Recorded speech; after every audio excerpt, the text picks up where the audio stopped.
Right now, we're seeing an unusual sentiment score of plus 0.23 for the economy, despite a momentum decline of minus 1.10 over the past 24 hours.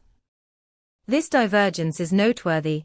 Typically, we expect sentiment to correlate with momentum, but here, the positive sentiment suggests a potential turning point amid negative momentum.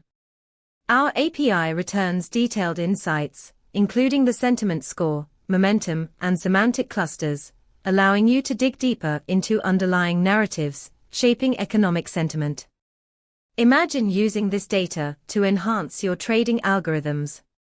You can identify moments when sentiment is rising, even as momentum falters, helping you capitalize on potential market shifts before they happen. For more details, visit pulsebit.lojenterprise.com/docs.